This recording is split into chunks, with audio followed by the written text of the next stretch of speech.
Hello, I'm Heather Cameron. It's my great pleasure to host this segment of the Marin Women's Hall of Fame show.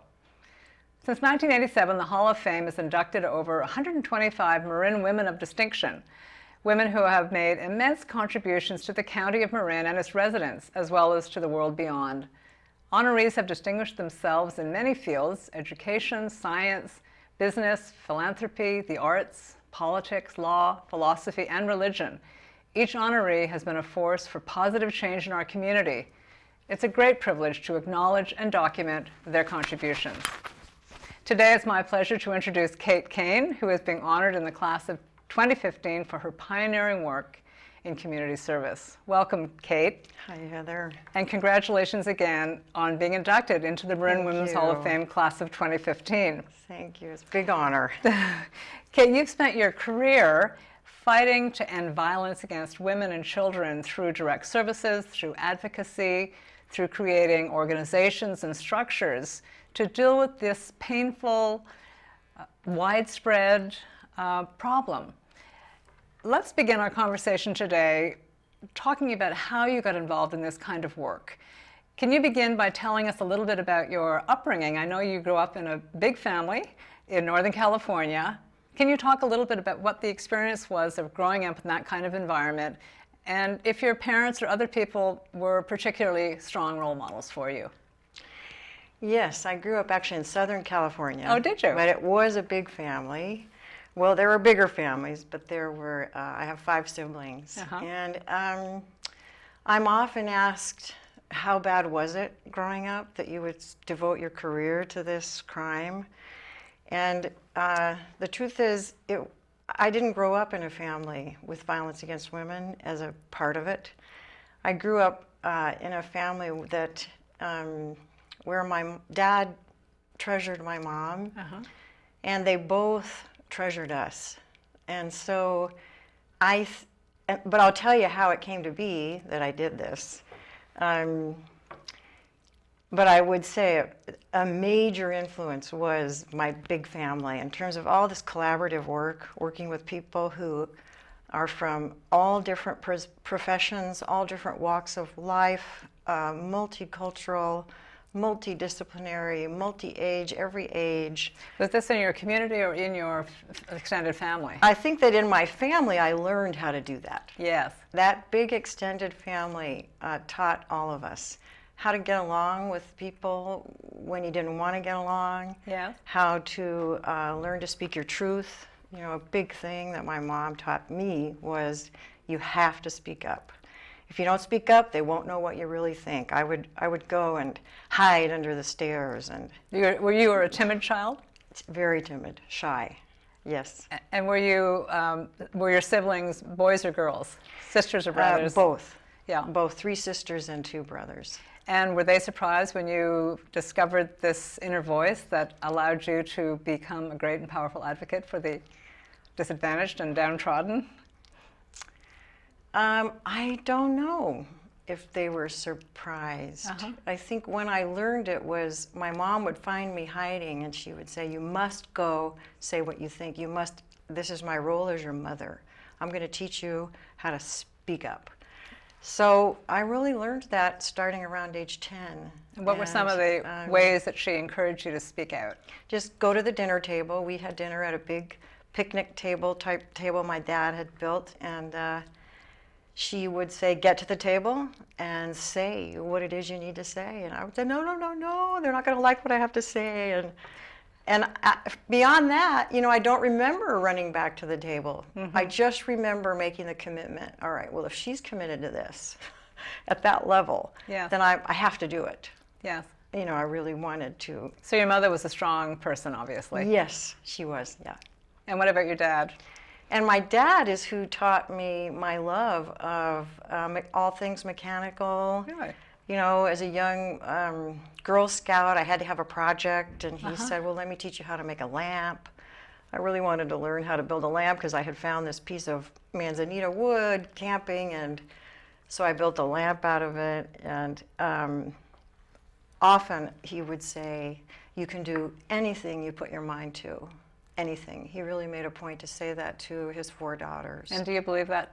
Yes. So that, I didn't believe it growing up, you know, with all those challenges, but I have come to see, looking back and also thinking about looking forward, how happy I am that I was given that message. Yeah. So it sounds as if you learned the courage of convictions in your formative years. Yes. And that clearly has stood you in good stead in the work you've done in the world. You founded the Mountain Sisters in 1978? Yes. Tell us about that. There. Tell us what is the Mountain Sisters, and how did you come to found that organization? Well, that happened after I had attended in my college years, which took a long time to get through college. I had attended the first West Coast conference on violence against women. There had only been one other conference on the East Coast. Really? And at that time. And at that conference, I learned about consciousness raising and the importance of it. So when I went back to my little community where I was living at the time, I invited all of the women of the area to come to my little cabin for consciousness raising. And to my great surprise, a lot of people came. And really, how did you sort of describe the setting? Did you say we're going to have a consciousness raising? We're going to have a consciousness raising group, and there's 5 rules. Okay. There what were are the 5 rules? rules. Do you remember? I recently found it was from the Radical Feminists of New York. You know, bless their hearts for putting that out. It was something like, there's no leader. One person talks at a time. You must talk about what it's like to be a woman in the world. What's your experience as a woman? You have to listen while other people are talking. Sort of like your family that's dinners. It. Like that's Sunday the 3, dinners at your house. Yes, that's the 3 things that I really remember, or maybe that was 5. And so people came. People came, and to my shock, what was most wanted to be talked about was wife beating, which I'd never heard of. Really? Never had heard of it. And you could beat your wife it until was legal? 10 p.m. It was legal? I see. Yes. Yeah, you could beat your wife until 10 p.m. And wife beating was being talked. It was just such a normal experience. And what when women were talking about their experience in the world, this is what they were saying. There were other things being said too, but that is the thing that brought us all together. They were talking about the pain and the bruising and the injuries and the need for rest and to have a place to rest so that they could go back. The idea was, could we have somewhere to rest? Well, we could use my cabin for a week or two, and so at that time there was an operator. You remember the old operators that plugged in cables? And she said, if women call, then she'll connect them to our line, and then we would just walk over to their house and greet them and bring them to my cabin or we were rotating, and they would stay as long as they wanted to, and then we'd go back. So this was your first awareness, in a sense, that there was this problem in your community, but that women were open to talk about it in certain situations. Yes, and there wasn't an idea that we could ever make it go away. It was just, we need to rest. We need a place to feel better in between beatings. So how did this affect you in terms of, was this the moment sort of your political awakening when you really felt that something had to be done or could be done? That was the beginning of a long moment. That, because of my mother's, I think even, why would you invite all the women of a community? I just think I was raised with this idea of, you got a good idea, do it. Yes. And Girl Scouts also, hugely formative, so empowering. So my hearing about it, I like several other women there, just said, well, we got to do something about this. I mean, at a minimum, let's share our houses so people can rest, in between beatings. But then what happened was one of the women drove into town with a rifle to kill her husband, who had said that he was going to kill her and the children that night. And I don't know how it happened, but I was called to come to the bar. And I just remember riding my bike up the hill and into town, and this police officer grabbed me by the shirt, my t-shirt, said, you have to help her. So what happened to her? Somebody said she's going to need a lawyer, and our little group got together eventually. And I got on a bus and went to San Francisco and learned from the women that were feminists there, trying to organize. This was before the late so 70s. much existed. This is the late 70s. Yeah, so the mid 70s. So it was that moment that caused you to come to the Bay Area. You left the Sierras. I left there. I came to get money, to raise money. I didn't know how I was going to do it. Yes, and someone said to me, you need to go talk to Pat Montandon, which I can tell you now, but that was a secret we've kept for 30 years or something. She was a woman of means, and she organized her media friends and said, come to this address, walk in the door, tell us about the situation, receive this money and leave, and you must promise to never tell anyone who we are, who you talked to, or where you got the money. So there I was with my backpack. I get to this building, I go to the top. I've never seen a penthouse. I didn't know you could take an elevator to a house. And the elevator door opened, and there she was with her big round marble table, and there were about 8 people sitting around the table, and I was handed several $1,000s. I spoke a little bit about what had happened and what we needed the money for, and they all said, it's happened to me. I too am a victim. You can't tell anyone. I said, Scouts honor. I won't tell anyone ever. And I went back, and we were able to hire an attorney. And then the debate about first degree versus manslaughter ensued, and so things were slightly better for her because she had some money for an attorney. So this put you on the road that you put me on the beam. That was it. I was in the foothills river rafting. I was a whitewater guide. I was helping my best friend who was a jeweler. I was an intern with her, or a little apprentice. And this happened, and I promised her, Whatever made a woman have to do this, have to kill her husband to keep her children safe, is really bad, whatever it is, and we have to destroy it. We have to stop it. So, And being in your early 20s, you know, with a mom and a dad like mine, I was like, hey, whatever made that, we just became warriors. and so you came to the Bay Area, and before too long, you started another organization. Yes. And tell us about that. Was the yes, and this.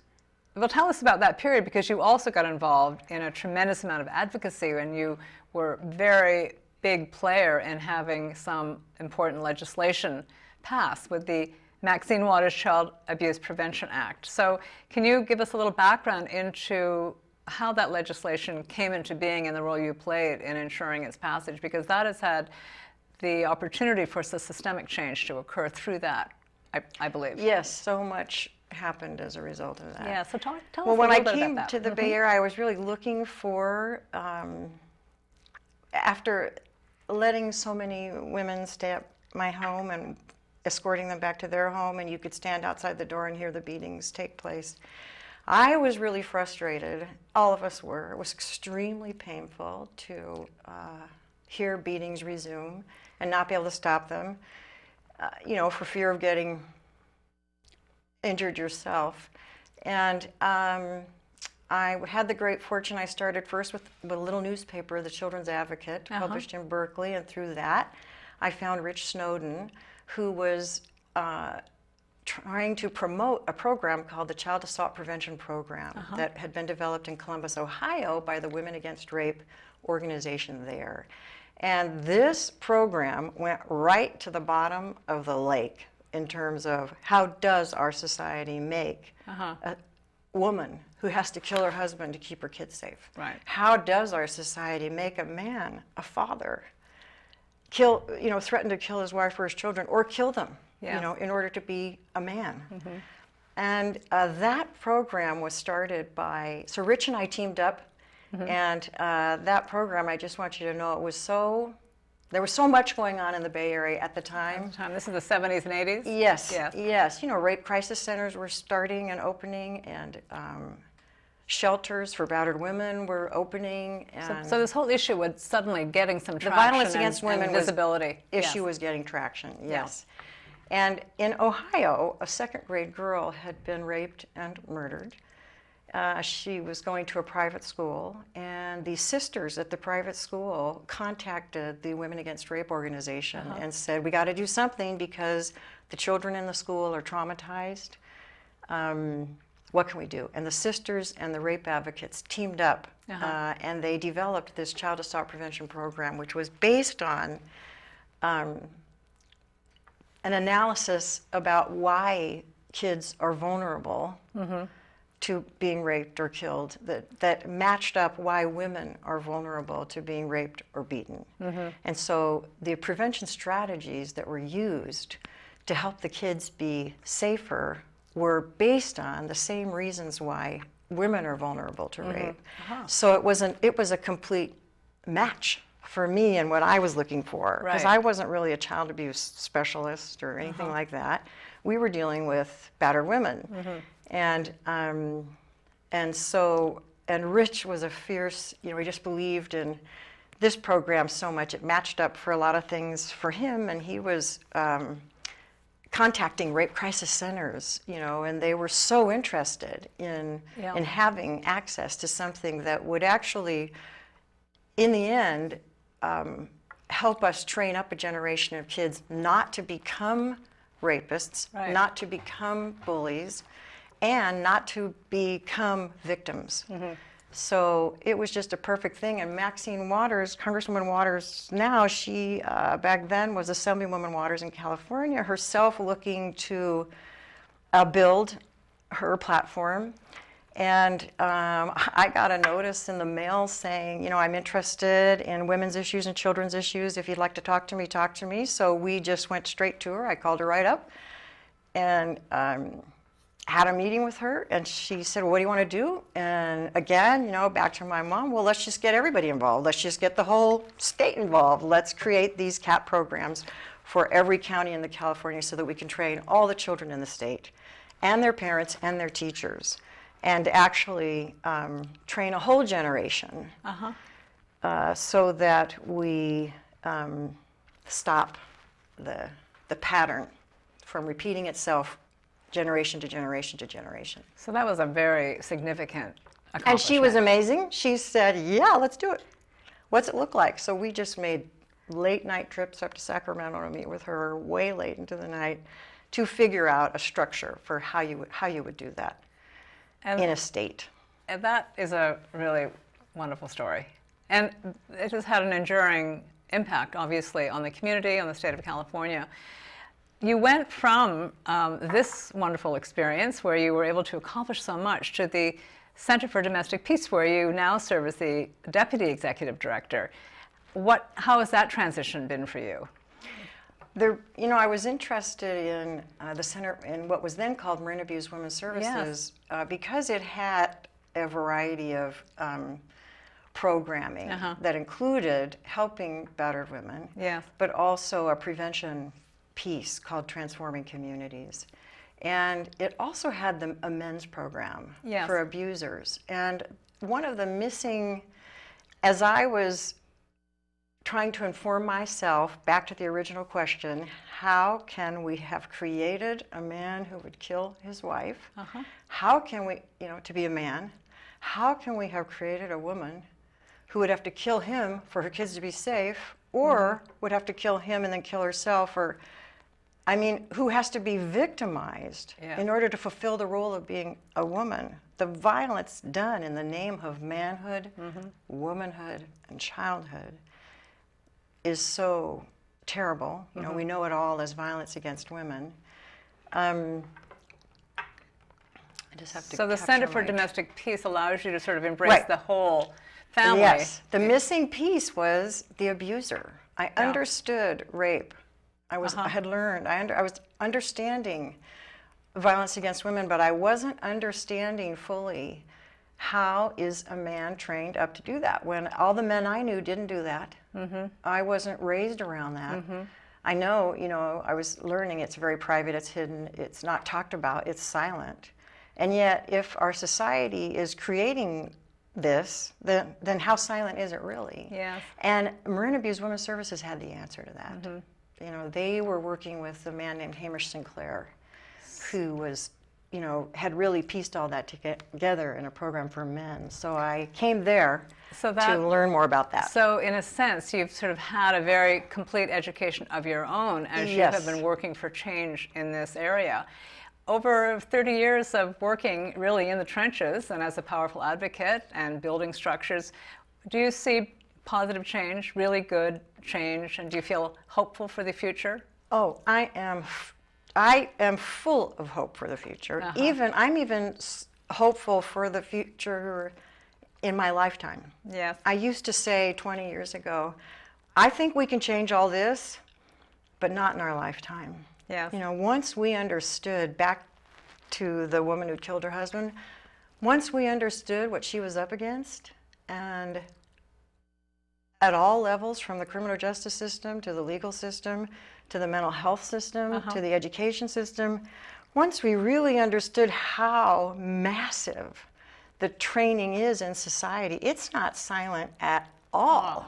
The training of girls to submit and the training of boys to dominate is obvious. It's huge. And so our work in the early years of the movement was to really bring that out. And so constantly we were doing that. Things like take back the night. What does that mean, take back the night?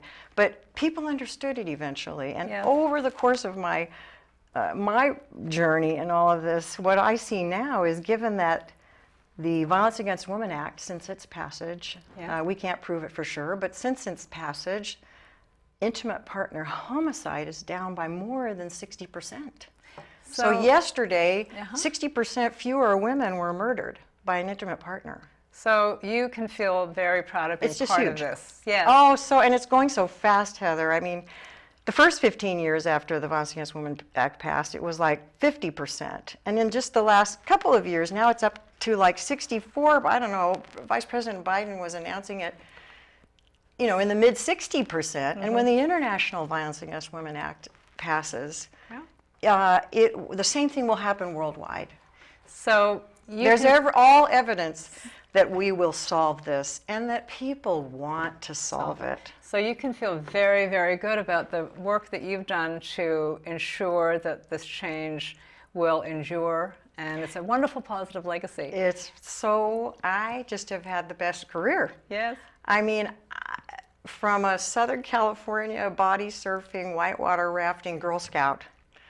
You've come a long way, baby. It's like Well, Kate, it's been really wonderful talking with you today. I wish we could talk on and on. You have so much to tell us and to teach us, and it's been a great pleasure. So thank you very much. And again, congratulations. Thank you for all the work you do at the board chair Yeah. of the San Francisco Marin Y. I mean, that's huge. Thank you very much. This is a tremendous honor to, people really don't know what I do, even in my family. They know it's something good. But they'll sure know more after this. They're going to know a lot more. Yeah. And people should know a lot more. And it's really wonderful that we at the YW, through the Marin Women's Hall of Fame, can promote the work of women such as yourself to a broader audience. Thank you so much. I'm so grateful.